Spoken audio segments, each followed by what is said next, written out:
2008년 7월에 방송 신문에 기고된 내용인데요. 좀 길지만 제가 신문 내용을 다 읽어드리겠습니다. 기독교 라디오 방송인 극동방송만 듣고 예수를 알고 믿게 된 평안남도 남포시 주민 102명이 2년여의 신앙생활 끝에 체포되어 한꺼번에 비밀리에 처형되거나 요독수용소에 강제 수용된 사건이 지난 2005년 4월에 일어난 것으로 밝혀졌다. 자생적으로 생겨난 이 지하교회에 출석한 한 대학생이 성경에 대해 말하는 것을 우연히 엿들은 남포시 보안서 소속의 한 안전소조원에 의해 처음 고발된 이 사건은 김정일에게 보고되었으며 중앙에서 정책 책임자까지 파견하여 1년여에 걸친 비밀수사 끝에 전모가 밝혀져 관련자 102명이 모두 체포된 북한 최대의 지하교회 사건이다. 이 교인들은 모두 남포 보안서 구료장에 구금되었는데 당시 이들의 두려움 없는 믿음은 보안서 사람들을 한동안 깜짝 놀라게 했다고 한다. 낮 12시가 되면 정오를 알리는 사이렌이 시 전체에 울리는데 이때 감방에 있던 이들이 일제히 일어나 큰 소리로 주기도문을 암송했다고 한다. 처음에는 보안 요원들이 소총 개머리판으로 그들을 피투성이가 되도록 두들겨 팼지만 무엇으로도 이 기도를 막을 수 없었다고 합니다. 102명 가운데 40명은 예수를 믿는다는 실제적 이유는 숨기고 남한 녹화물을 불법 시청했다는 구실로 비밀리에 총살형에 처해졌으며 나머지 62명은 정치범 수용소인 요독 15관리소로 보내져 현재 아무도 그 생사를 알 길이 없다. 이러한 사실은 지난 10일이 2008년 7월 10일입니다.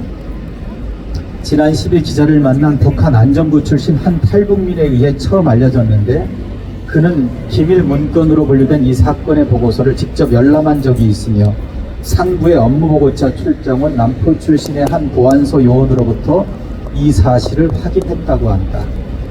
그렇다면 이 사건은 북한에서 기독교 복음이 전도자 없이도 순수한 방송 청취로만 전해질 수 있음을 보여줬을 뿐 아니라 외부와 단절된 북한 사람들에게는 성경 말씀이 마치 폭탄과 같은 위력을 지녔음을 보여준 실제적인 증거이기도 하여 더욱 주목된다. 이 사건의 발단은 2003년 남포시 주민인 50대의 한 남자에 의해 시작됐다.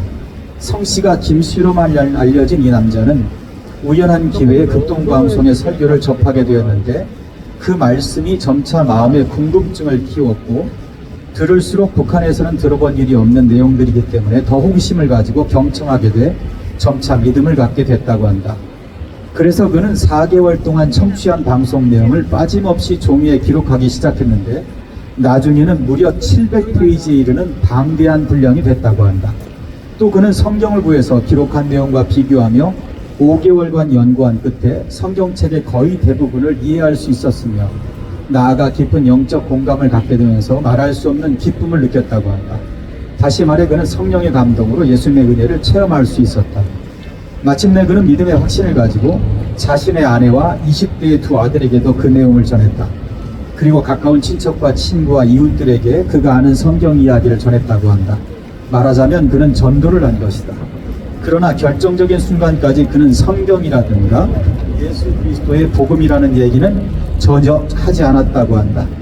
그런데 세상에 우리 앞길을 밝혀준 이와 같은 진리가 있느냐고 물으면 모두가 이런 진리는 처음이라고 놀라워했다고 한다.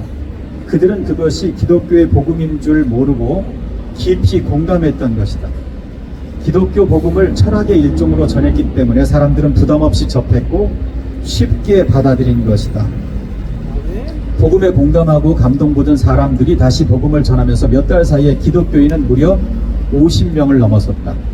이 무렵 그 남자는 자신이 말하는 것이 바로 성경임을 고백했는데 이미 깊은 하나님의 은혜에 젖은 그들은 공개 총살형까지 몰고 올 무서운 성경이라는 사실에도 불구하고 그 신앙을 떠나지 않았다고 한다.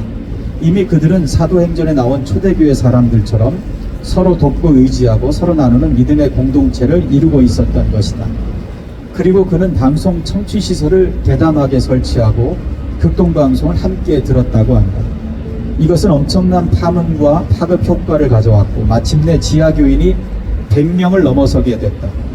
전도자도 목회자도 없었지만 믿음을 가진 한 남자에 의해 인도된 이 모임은 진정한 교회의 역할을 다했으며 교회의 전통이 끊어진 오늘날의 북한 지하교회를 다시 회복시키는 한 전형적 모델이라고 할 만하다.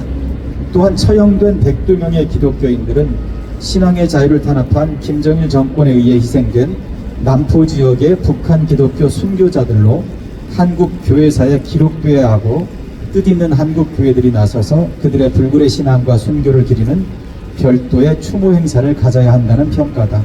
이 사건 이후 김정일 정권은 성경의 부패성과 반동성을 전하는 일에 열을 올렸으며 성경의 위험을 알리는 각종 강연 행사를 강화시켰다고 한다라는 내용인데요.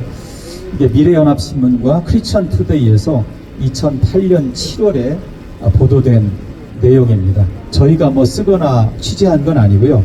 다른 신문사에서 취재해서 발표했던 것을 제가 오늘 가지고 왔습니다. 그때 당시 크게 이슈가 됐던 사건 중에 하나입니다. 그럼 정말 극동방송이 북한에서 들릴까? 북한에서 지하교회 성도들이 극동방송을 들으면서 신앙생활을 한단 말인가? 하나님께서는 북한 땅에 복음을 전하기 위해서 특별한 계획을 극동방송을 통해 이루셨는데요. 하나님께서 분단된 남한 땅에 극동방송을 세우시고 지난 68년 동안 2개의 AM 방송을 통해서 북한의 지하 성도들을 돌보셨습니다. 그리고 2000년 이후에는 새롭게 FM의 맑고 깨끗한 음질로도 북한 땅에 복음을 전하는 길을 열어주셨습니다. 그러니까 AM도 있고 FM도 있는 거예요. 북한에서 들을 수 있는 극동방송이, 채널이. 우리나라 이 부산에서도 AM은 지금 거의 듣지 않죠, 그죠? AM은 잘 듣지 않습니다. 근데 안 들리는 게 아니고요, 안 듣는 겁니다. FM이 맑고 깨끗하니까.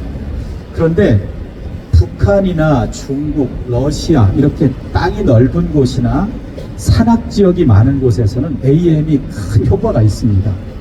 그리고 현재 북한 땅에서는 AM 방송을 다들 듣고 있습니다. 극동방송은 2개의 AM 채널을 운영하고 있는데요. 서울에 1956년에 방송을 시작한 서울 AM 극동방송이 있습니다. 이 채널이 1566입니다. AM 1566. 100kW로 지금은 안산시 대구도에서 방송을 하고 있습니다.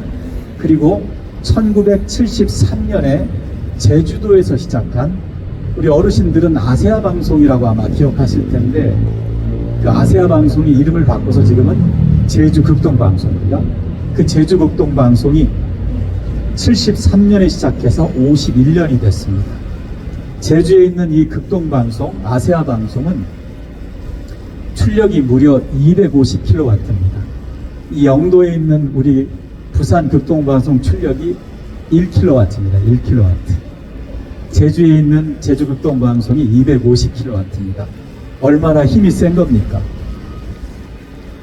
한반도뿐만이 아니고 중국 전체, 극동 러시아, 시베리아까지 방송이 너무 깨끗하게 잘 들립니다. 그리고 이 250kW는 현재 민간방송 최고 출력입니다. KBS에서 운영하고 있는 한민족 방송이라고 있습니다. 그 방송이 500kW고요. 그리고 나머지 방송사들은 100kW짜리도 없습니다. 다 출력이 저출력인데 저희는 250kW 방송을 하고 있습니다. 출력이 높다 보니까 전기요금도 많이 나와요. 전기요금이 한 달에 한 2~3천만 원 정도씩 나옵니다. 그래도 선교하는 방송이기 때문에 열심히 사역을 하고 있습니다. 현재 북한과 중국, 러시아 지역에서 들을 수 있는 유일한 복음 방송은 극동방송 뿐입니다.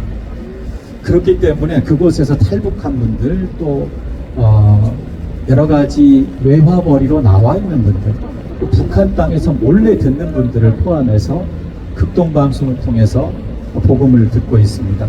1992년에 중국과 우리나라가 노태우 대통령 시절에 국교를 수립을 했습니다.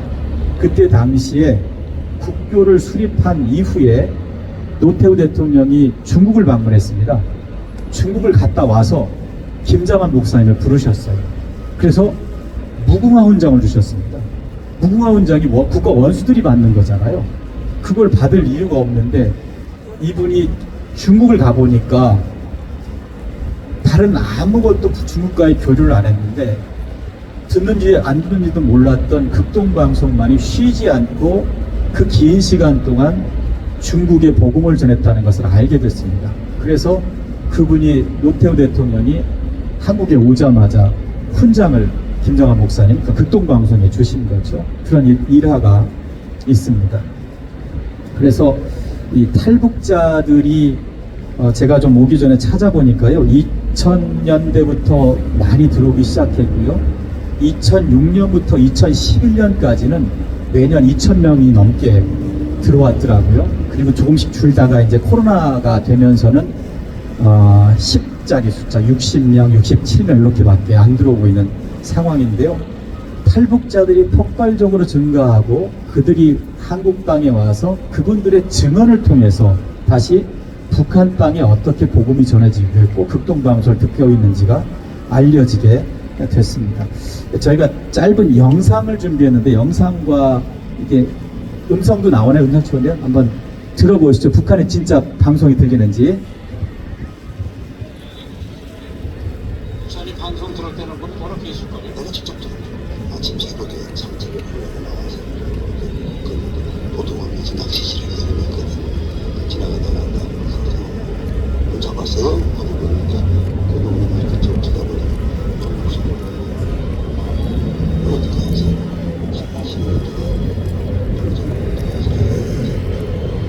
무서운 적인데 왜 우리가 숙제가 항상 한마디 벌써 알았잖아요. 그 한마디 하시면 돼요.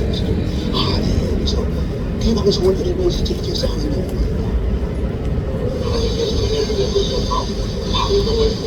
북한에서 지금 이제 녹취한 겁니다. 실제 방송이 나오는 걸.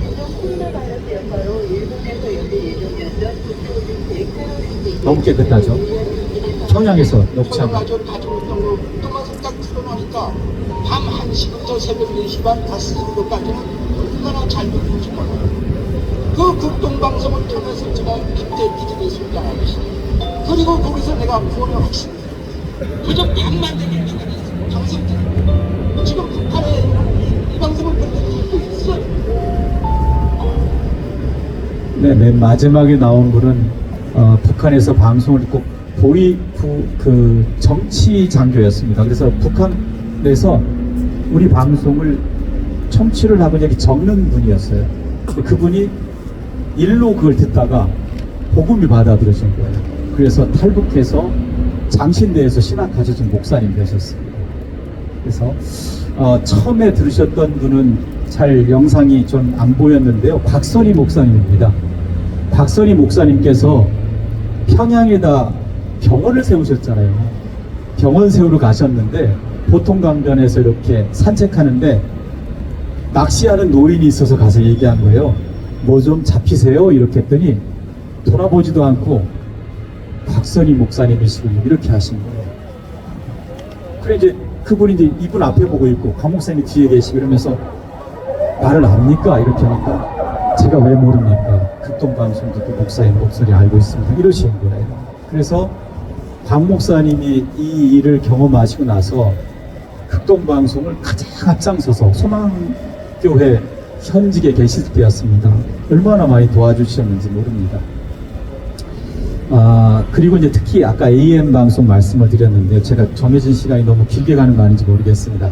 근데 최근 들어는 AM뿐만이 아니고 FM을 통해서도 북한의 복음을 전하기 위해서 극동방송이 꾸준히 노력하고 있습니다. 이건 이제 2000년 이후의 일인데요. 조금 흐리더라도 이거 한번 보시면 이쪽에 보시면 영동 괴방산이라고 있습니다. 영동이니까 속초 고성 쪽이거든요. 그래서 FM 송신소를 통해서 동해안 북쪽 지역과 금강산 그리고 휴전선 인근에 있는 북한 군인들 금강산 관광을 전에 저희가 한 적이 있었잖아요. 그죠? 그때 금강산에 관광 갔던 분들이 극동방송을 너무나 깨끗하게 잘 들으신 거예요. 그리고 서울의 관악산에 극동방송이 있는데요. 서울 관악산 극동방송은 역시 이거 다 FM 말씀드리는 거예요. 개성 관광을 저희가 또 할 때가 있었잖아요. 예전에